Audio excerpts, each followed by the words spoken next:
3, 2, 1. Assalamualaikum warahmatullahi wabarakatuh. Halo kawan-kawan semua, bertemu lagi bersama saya Nar di channel Ewako13. Apa kabar kalian semua? Dimanapun kalian berada, Nara doakan semoga kita semua dalam keadaan yang baik-baik saja. Baiklah kawan-kawan, tanpa berlama-lama lagi, mari kita lanjutkan ceritanya.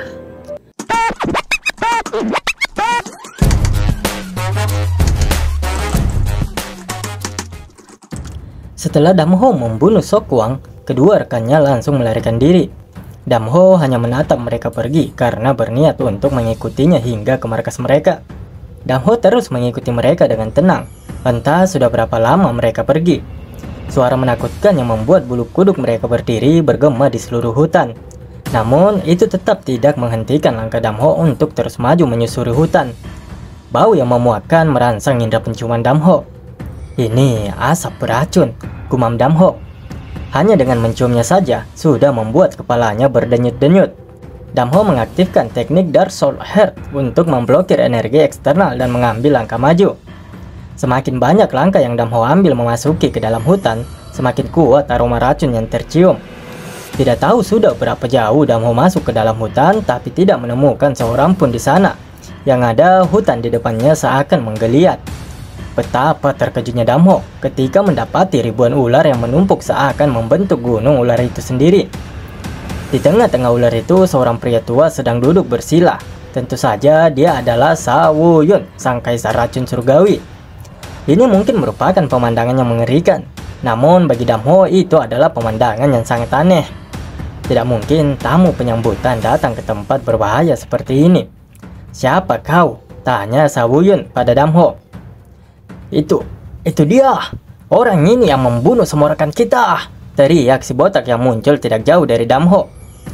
Sawuyun langsung membuka matanya sesaat si botak menyelesaikan ucapannya. Tatapannya menatap Damho dengan tajam bagaikan ular. Seketika aura Sawuyun menyebar keluar. Aura penekanan yang begitu kuat. Saking kuatnya, ada begitu banyak ular yang mati seketika. Tidak hanya ular-ular itu, bahkan Damho sendiri merasakan tekanan yang luar biasa yang dipancarkan dari aura Sawuyun. Dalam sekejap, bangkai ular-ular tersebut menumpuk seperti gunung di sekitar Sawuyun. Itu racun yang sangat besar, gumam Damho. Udara sekitar terdistorsi oleh racun yang dikeluarkan dari ular-ular yang baru saja mati. Racun menyebar di udara bahkan dapat dilihat dengan jelas. Tidak lama kemudian racun itu mulai diserap melalui pori-pori Sawuyun layaknya seekor monster. Hingga akhirnya dia tersenyum karena telah menyerap semua racun yang ada di udara sekitar. Damho menatapnya dengan tajam dan tentu bingung apa yang sedang dilakukan kakek aneh ini di hadapannya. Tubuh Sawuyun terlihat segar dan berotot setelahnya. Kau luar biasa.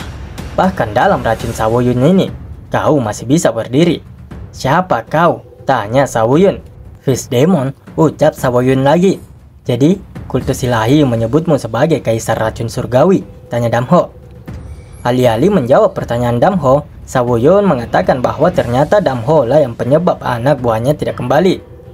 Jadi, kaulah yang menghabisi mereka. Kau mungkin sudah banyak mendengar tentangku. Tapi, kau datang meskipun kau tahu orang seperti apa aku ini. Antara kau memang naif, atau kau menganggap dirimu hebat. Kau tidak akan mati dengan tenang, ucap Sawuyun. Orang yang paling beracun di dunia itu sedang melepaskan racun-racunnya. Racunnya menyebar seperti gelombang pasang menuju ke arah Damho dengan cepat. Di saat yang bersamaan itu, Damho langsung menghentakkan kaki kanannya ke tanah dan bersiap untuk menerjang Sawuyun. Damho melompat dan langsung menyerang pertahanan yang dibentuk oleh Sawuyun. Meskipun itu merupakan pertahanan yang sangat kuat, akan tetapi Damho masih mampu menghancurkan dan menembus pertahanan itu. Perisai pelindung yang mengelilingi Sawuyun bergetar hebat. Retakan muncul di permukaan penghalangnya, seperti dinding kaca yang akan pecah. Tidak hanya pelindung yang berlapis-lapis dari Sawuyun yang dihancurkan, bahkan kini retakan juga muncul di wajah Sawuyun. Namun Damho terus mendorong tinjunya jauh lebih kuat lagi, hingga pelindung Sawuyun benar-benar hancur. Sawuyun dipukul mundur beberapa langkah. Pelindung yang terbentuk dari racun yang keluar di tubuhnya hancur dan menyebar di udara. "Kurang ajar!" ucap Sawuyun yang begitu geram. Sawuyun lalu membuka telapak tangannya lebar-lebar dan kembali menyerang Damho menggunakan teknik Blood Socket Crimson Palm miliknya. Itu adalah teknik seni bela diri yang menggunakan racun yang terkumpul di tubuhnya. Bahkan sebelum ketegangan mencapai tubuh Damho, racun yang begitu kuat sudah bisa dirasakan. Bagaimanapun, racun yang mengalir dalam darah Sawuyun merupakan racun yang terkuat dari racun manapun di dunia ini. Teknik yang digunakan Sawuyun merupakan teknik yang mengandung racun yang dapat membunuh puluhan orang dewasa hanya dengan satu tetesan. Tentu saja itu tidak akan pernah bisa dihentikan dengan metode biasa. Bahkan Damho yang memiliki tubuh yang jauh lebih kuat dari kebanyakan orang juga dibuat sedikit mengerang karena racun yang begitu kuat dari Sawuyun. Damho mencoba bertahan dan mencari celah untuk melancarkan serangan balik ke Sawuyun. Damho bersiap menyerang. Dia menjulurkan tangannya, membuka dinding kosong yang terputus. Itu adalah suatu teknik yang menciptakan gelombang ultrasonik yang tidak terdengar oleh telinga manusia dengan memberikan kejutan pada molekul udara. Ketika molekul udara meledak, gelombang kejut langsung menyebarkan racun yang disebarkan oleh Sawuyun menggunakan teknik Blood Socket Crimson Palm miliknya. Getaran apa ini? Ucap Sawuyun yang mulai panik. Semua racun yang dilemparkan oleh Sawuyun ke arah Damho tidak ada sedikit pun yang berhasil mencapainya. Ini luar biasa. Tidak kusangka dia menetralkan Blood Socket Crimson Palm milikku, ucap Sawuyun. Sawuyun membuka mulutnya dengan lebar. Dia menghisap racun-racun di sekitar sebelum menembakkannya lagi ke arah Damho.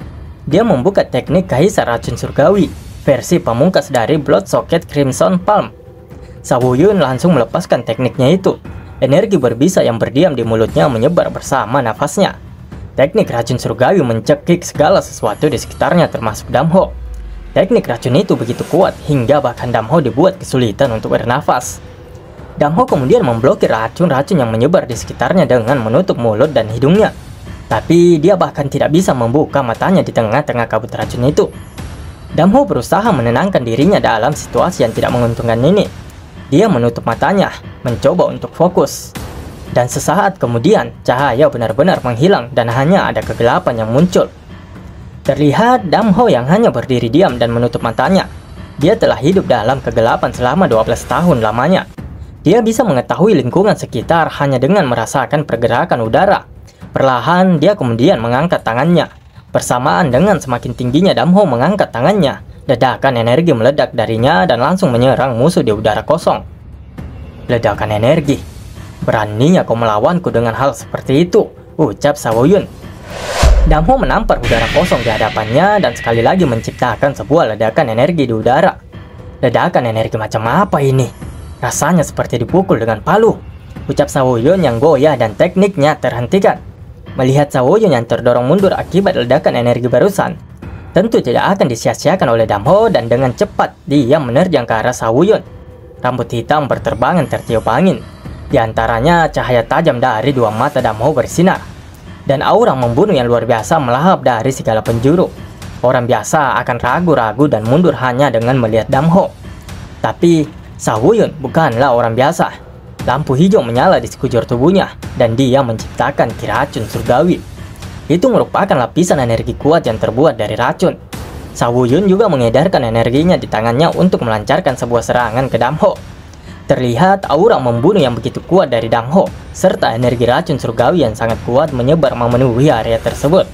Tidak hanya tinggal diam dan menunggu Damho yang sudah melompat ke arahnya, Sawuyun juga menerjang ke arah Damho. Dalam situasi putus asa ini, Damho membentangkan perisekinya. Pada bentrokan pertama ini, tubuh Damho bertabrakan dengan kaisar racun surgawi. Dia menetralkan kekuatan serangannya, tetapi energi beracun menyelimuti seluruh tubuhnya. Energi beracunnya meresap ke seluruh tubuhku, ucap Damho. Racun yang meresap melalui pori-pori memperkuat kekuatannya secara menakutkan, seolah-olah akan memabukkan organ dalamnya. Pada saat itu, energi yang kuat melonjak dari dalam tubuh Damho lalu berputar menyebar ke seluruh tubuhnya. Damho melepaskan teknik Dark Soul Defense-nya. Dengan teknik Dark Soul Defense-nya, dia membakar gas beracun yang menyusup ke tubuhnya. Melihat Damho yang tidak berdampak dengan racunnya membuat Sawuyun begitu terkejut. Dia tidak menyangka Damho mampu bertahan dari teknik racunnya. Bajingan ini, apa dia kebal terhadap racun? Memang ada beberapa orang yang seperti itu kadang-kadang. Orang-orang itu adalah mereka yang ahli dalam teknik racun, atau mereka yang telah mempelajari metode rahasia yang mengandung inti penawarnya. Orang-orang seperti itu pasti memiliki ketahanan yang kuat terhadap racun. Namun, Sawoyun ini bukanlah seseorang yang menguasai teknik racun kasar seperti itu, gumam Sawoyun. Sawoyun bersiap mengeluarkan teknik kuatnya lagi, dan ternyata musuh Damho kali ini pun mengambil jalan terakhir. Satu-satunya jalan yang kutempuh adalah kematian, ucap Sawoyun. Sawoyun berniat mati bersama Damho. Akan kutunjukkan padamu alasan mengapa aku disebut Kaisar Racun Surgawi, teriaknya pada Damho. Kekuatan Kaisar Racun Surgawi yang berasal dari tubuh Sawoyun melonjak, dan racun-racun yang begitu kuat dikeluarkan. Seketika area sekitar mencair dan udara menjadi hitam, berpusat pada Sawoyun. Radius sekitar 20 langkah darinya menjadi tanah kematian. Udara menjadi racun, dan tidak ada makhluk hidup yang mampu menahannya. Di tengah-tengah itu semua, Damho dan Sawoyun terlihat masih berdiri. Akan tetapi, seberapa hebat pun Damho, tetap saja Damho tidak bisa bebas dalam bernafas. Wajahnya bahkan begitu merah saat ini. Seperti terjebak dalam rawa, udara yang dipenuhi racun menekan ke seluruh tubuh Damho. Akan tetapi, Damho tidak berlarut-larut pada kondisi tersebut. Dia menghantamkan kakinya dengan kuat ke dalam tanah yang terkikis oleh racun. Sawoyun mengatakan apakah itu merupakan perjuangan terakhir Damho. Baginya, apa yang dilakukan oleh Damho hanyalah sia-sia. Dia begitu yakin bahwa serangannya kali ini akan mampu membunuh Damho. Sawoyun terus menambah racunnya. Itu adalah racun darah neraka. Racun ini merupakan kristalisasi dari semua racun yang telah dia serap sejauh ini. Itu adalah fondasi keberadaan Sawoyun dan racun paling mematikan di dunia. Saat itu, racun darah neraka menyapu Damho seperti badai. Damho mencoba menahan racun-racun yang mengerikan itu. Seluruh tubuhnya bergetar dan pusaran energi meledak di sekelilingnya. Badai energi yang dahsyat pun meledak. Explosive Demonic Force. Itu merupakan teknik Void Wall, Five Finger Rock Breaking Force, dan The Shield yang dikombinasikan menjadi gaya serangan dan pertahanan yang unik dan kuat. Seni bela diri yang dapat mengerahkan kekuatan absolut melawan banyak musuh dan master absolut. Pertarungan dengan elit keluarga Namgong dan juga Raja Pedang Namgon Cheon memberikan Damho tugas dan pengalaman besar yang berharga. Hasilnya adalah kekuatan iblis yang meledak-ledak.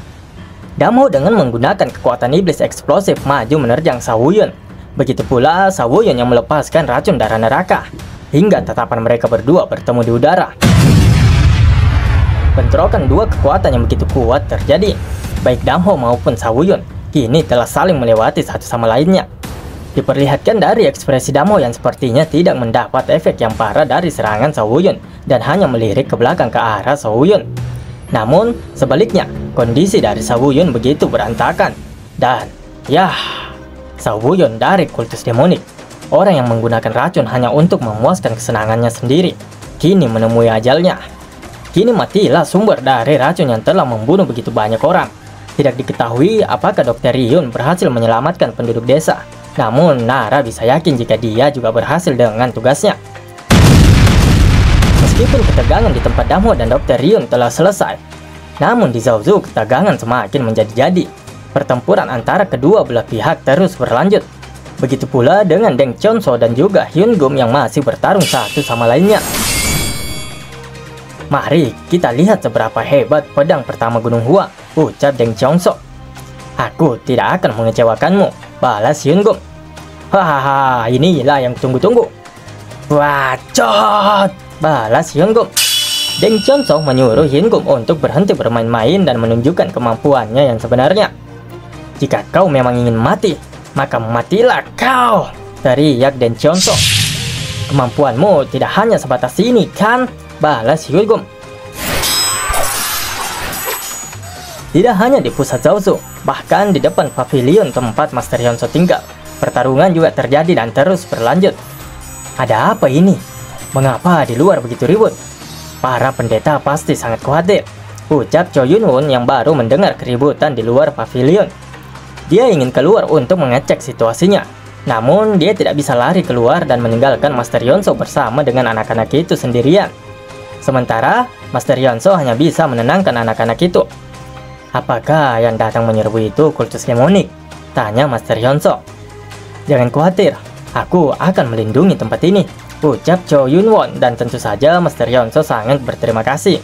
Namun, sesaat kemudian terdengar suara pintu yang sepertinya sedang didobrak oleh seseorang. Dan ya, itu adalah para anggota kultus demonik yang menerobos masuk. Habisi mereka semua.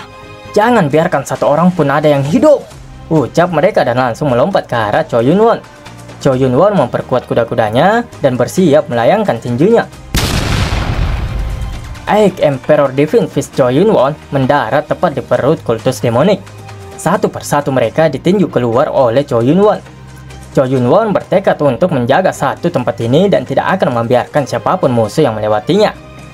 Tidak ada orang baik di antara mereka yang memanjat tembok di malam hari, ucap Cho Yun-won yang berdiri di depan pintu yang telah hancur itu.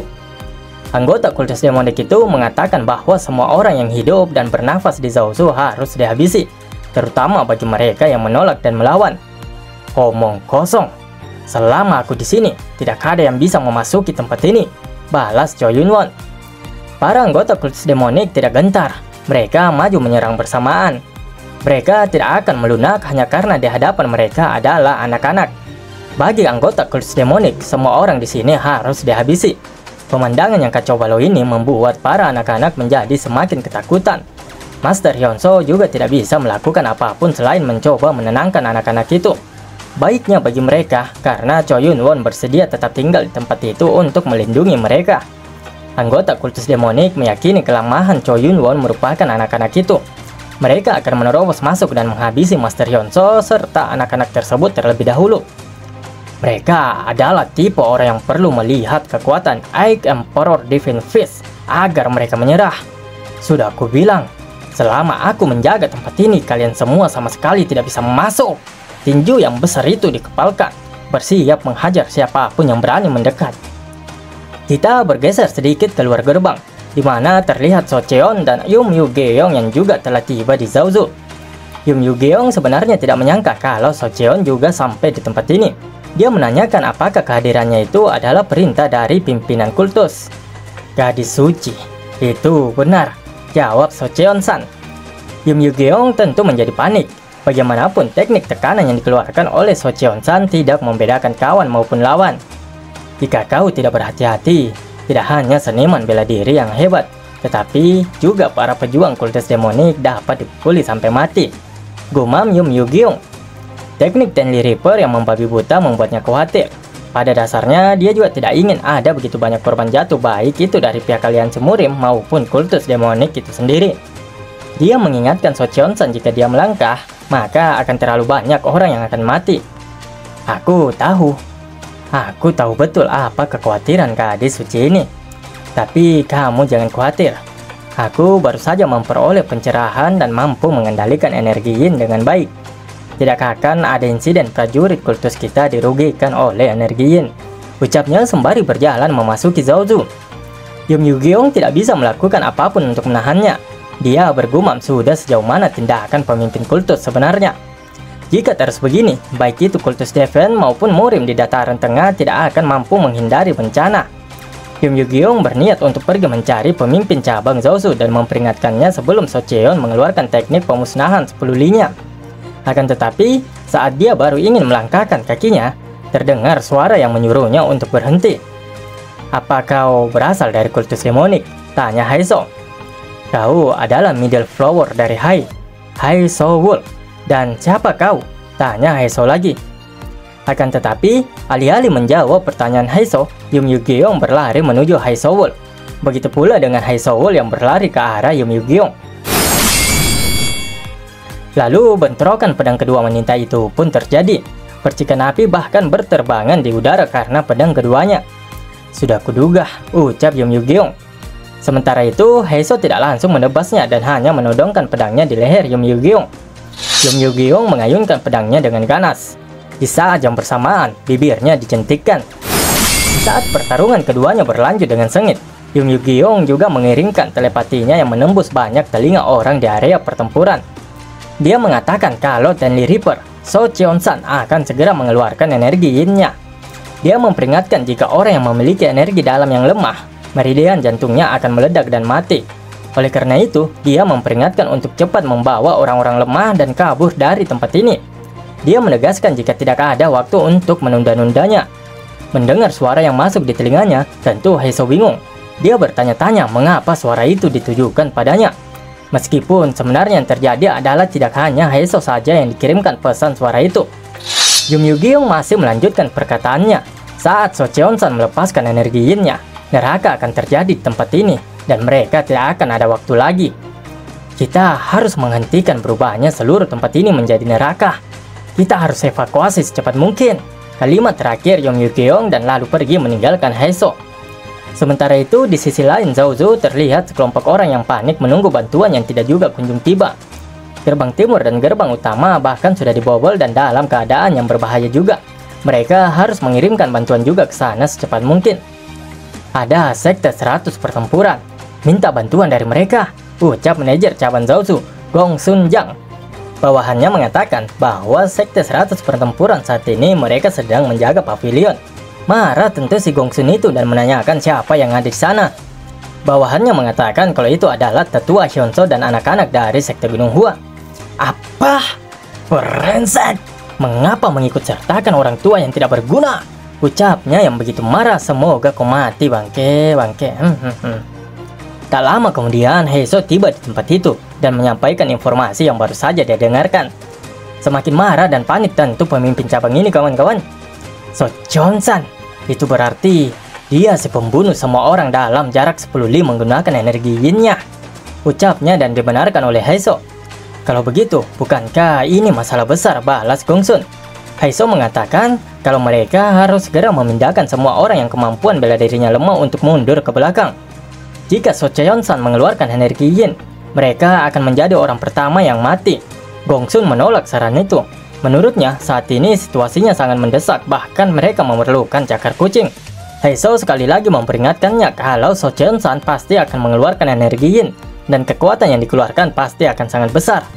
Saat mereka terus berdebat, mereka pun seketika terdiam mendengar suara pipa yang dipetik. Energi yin dari pipa yang dipetik oleh So Cheon-san dengan cepat menyebar ke seluruh medan pertempuran. Semua orang menjadi panik. Mereka berusaha untuk meningkatkan energinya. Energi yin milik So Cheon-san benar-benar tidak pandang bulu. Siapapun yang mendengar dan berada dalam jangkauannya akan terkena efeknya. Entah itu lawan atau kawan, semuanya menderita. Bagi mereka yang energinya lemah jelas akan langsung memuntahkan darah dan gendang telinga mereka pecah. Bahkan itu cukup sulit ditahan bagi Gong Sun. Sial, So Cheon-san, benar-benar energi yin yang luar biasa, ucapnya yang sudah mengeluarkan darah dari hidungnya. So Cheon-san terus memetik pipanya. Setiap petikan mengandung energi yin mampu memecahkan gendang telinga seseorang. Orang yang berada di dekatnya merasakan dampak yang lebih parah. Mereka berteriak meminta tolong, namun So Cheon-san tidak peduli akan teriakan mereka. Gendang telinga mereka pecah dan robek. Darah mengalir keluar dari telinga, mulut, hidung, bahkan mata mereka. Para prajurit yang bertempur banyak yang terkapar, berguling-guling di tanah. Bahkan tidak sedikit yang sudah tewas seketika. So Cheon-san terus melangkah masuk, memainkan pipanya tanpa henti dan tersenyum layaknya kakek-kakek berbaya. Para prajurit yang menguasai seni bela diri masih sanggup meminimalisir sedikit efek dari energi yin yang So Cheon-san keluarkan. Tetapi mustahil bagi Master Hyunso dan juga anak-anak yang hanyalah orang biasa bisa selamat. Meskipun mereka berada sedikit jauh dari So Cheon-san, tetap saja itu bukanlah sesuatu yang bisa mereka tahan. Master Hyunso mungkin bisa untuk tidak berteriak kesakitan, tetapi beda dengan anak-anak itu yang meringis kesakitan. Darah mengalir keluar dari hidung serta mulutnya. Namun yang bisa dia lakukan lagi-lagi hanyalah menenangkan anak-anak tersebut. Siapa yang berani berbuat sekejam ini? Teriak Master Hyunso. Master Hyunso dan anak-anak tidak dapat menahan energi yin. Aku akan menghalangi para pejuang dari kultus demonik. Kalian semua, berikan energi internal kalian kepada Master Hyunso dan anak-anak. Perintah Cho Yun-won kepada semua prajurit sekte 100 pertempuran. Para prajuritnya dengan gagahnya mengiyakan dan dengan cepat membagikan energi internal mereka untuk melindungi Master Hyunso. Pastikan anak-anak dan Master Hyunso tetap aman, ucap Cho Yun-won. Dia bersiap dengan tekniknya. Dia seorang diri berusaha menahan gempuran kultus demonik yang tiada hentinya berdatangan ke tempat ini.